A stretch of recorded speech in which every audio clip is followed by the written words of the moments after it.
कीजिए, तब आपका वो एक्सरसाइज बहुत ज़्यादा फायदा करेगा है। और वो उनका ट्रीटमेंट ले रहा है तो यूरिन कंट्रोल में आ गया है। ये एक सवाल है कि फिजियोथेरेपी क्यों कराएं। उस परिस्थिति में फिजियोथेरेपी डॉक्टर का सलाह लेना और उनका ट्रीटमेंट लेना बहुत ज़रूरी होता है। ज़रूरी है फिजियोथेरेपी। आपके घर वाले कितना भी देखभाल करें, कुछ भी करें, लेकिन फिर भी बेड सोर आपको हो जाएगा। नमस्कार दोस्तों, कैसे हैं आप लोग? उम्मीद है कि आप लोग अच्छे होंगे, स्वस्थ होंगे और मज़े से एक्सरसाइज कर रहे होंगे। तो दोस्तों आइए, हम आप लोगों के लिए फिर से एक नया वीडियो लेकर के आए हैं। दोस्तों कमेंट में एक प्रश्न है एक भाई का, जो हम नाम उनका नहीं ले रहे हैं, हम सीधे आते हैं वीडियो पर।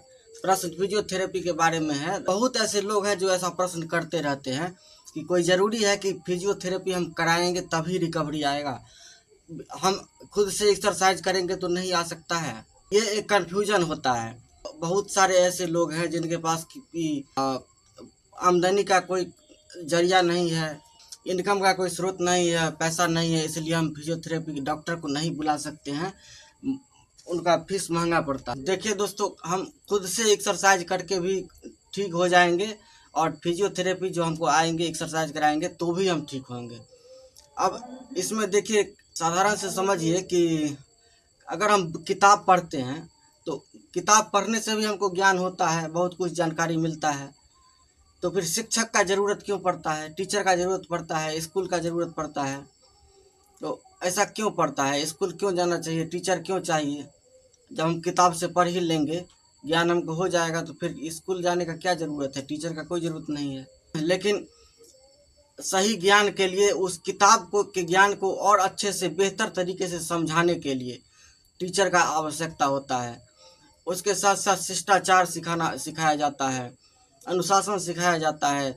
तो बहुत ऐसे चीज़ हैं जिनके लिए ज़रूरी पड़ता है। इसी तरह फिजियोथेरेपी डॉक्टर जो हैं वो केवल एक्सरसाइज नहीं कराते हैं, आते हैं तो आपका तनाव दूर करते हैं। और एक्सरसाइज, कौन सा एक्सरसाइज कैसे करना है, कितना समय करना है, किस स्थिति में करना है, ये वो सही ढंग से तय करके बताते हैं।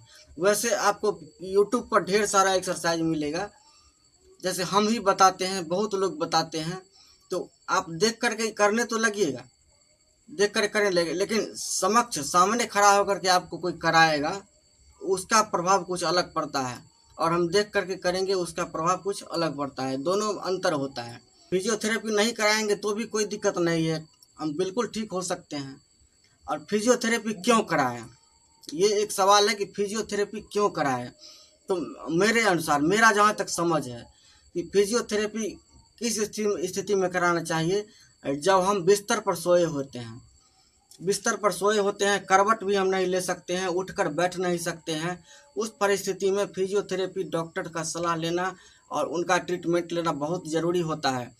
क्योंकि वो आएंगे तो सब आपके साथ बात करेंगे, समझाएंगे, उसके बाद वो आपके बॉडी को इधर से उधर करवट करके वो मशीन द्वारा वाइब्रेट करेंगे, आपको एक्सरसाइज कराएंगे। टेंस मशीन लाते हैं, उनसे आपका मसल स्टिमुलेट करेंगे। तो उस स्थिति में आपको बेड सोर जो हो जाता है, घाव हो जाता है बड़े बड़े, ये बेड सोर होने का चांस नहीं रहता है। अगर फिजियोथेरेपी डॉक्टर आते हैं, आपके डॉक्टर के संपर्क में रहेगा, तो जो बेड सोर आपको नहीं होगा और मसल आपका स्टिमुलेट होता रहेगा। और बहुत भाई कहते हैं कि वो मशीन हम खुद से खरीद करके और मशीन से कर लेंगे। तो हाँ, हो सकता है आप खुद से मशीन खरीद करके कर सकते हैं, लेकिन उसका भी बहुत मतलब 2-3-4 प्रकार का उसका जो मसल स्टिमुलेट करने वाइब्रेशन देते हैं, उसमें 3-4 प्रकार का होता है। तो सब फिजियोथेरेपी डॉक्टर ही समझाएंगे, और कितना टाइम लेना है और कितना स्पीड में लेना है, तो ये सब जानकारी तो पेशेंट को होता नहीं है, तो वो तो फिजियोथेरेपी डॉक्टर ही बताएंगे। तो हम मशीन खरीद लें और वो हमको बता दें, समझा दें, तो कर सकते हैं, कोई टेंशन नहीं है। और फिजियोथेरेपी डॉक्टर से आप 1-2 बार संपर्क कीजिए, वो जो एक्सरसाइज बताते हैं उसको फॉलो कीजिए, आप एक्सरसाइज करते रहिए, कोई टेंशन नहीं है। फिजियोथेरेपी क्यों कराए, जो आपका प्रश्न है कि बहुत लोगों का ये कन्फ्यूजन रहता है। जिसके पास पैसा है वो तो सब दिन मतलब फिजियोथेरेपी बैठने लगता है, चलने लगता है, फिर भी वो फिजियोथेरेपी डॉक्टर से फिजियो लेता है, कराता है। लेकिन जिनके पास नहीं है पैसा, तो कम से कम जब तक बिस्तर पर रहते हैं तब तक उनको ज़रूरत चाहिए, ज़रूरी है फिजियोथेरेपी, नहीं तो आपको बेड सोर हो जाएगा। आपके घर वाले कितना भी देखभाल करें, कुछ भी करें, लेकिन फिर भी बेड सोर आपको हो जाएगा।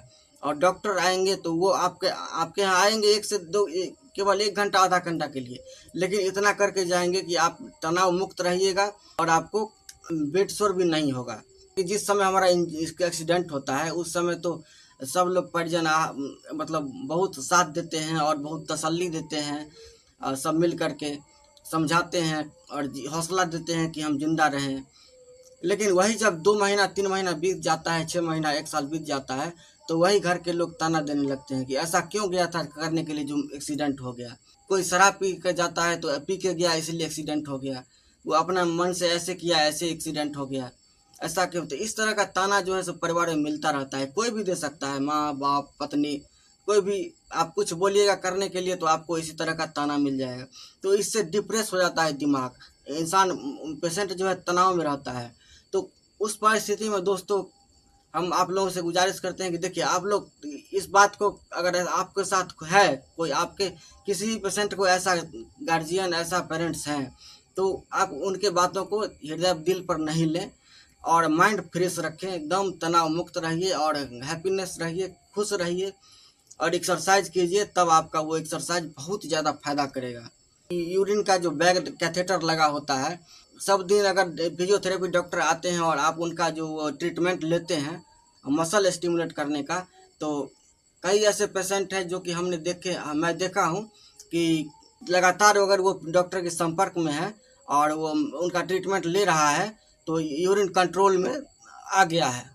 कंट्रोल में आ गया है मतलब कि डायरेक्ट निकल जाता था, रिसता रहता था, वो बंद हो गया है, अब रुकता है, 2 घंटा 3 घंटा रुकता है। तो ठीक है दोस्तों, प्रश्न था कमेंट में, आप लोग देखिएगा, पढ़ लीजिएगा, और हम जितना जानते हैं उतना हम आपको बताए हैं, अच्छे से बता दिए हैं। तो हम फिजियोथेरेपी डॉक्टर साहब के बारे में ही बताए हैं, फिजियोथेरेपी क्यों कराए वो भी बताए हैं, जहाँ तक मेरा समझ था। लेकिन अगर डॉक्टर साहब भी कोई वीडियो देख ले, अगर उनको लगा कि कुछ गलत है तो उसके लिए क्षमा चाहते हैं। तो मिलते हैं फिर अगले वीडियो में, तब तक के लिए जय श्री राम, प्रणाम।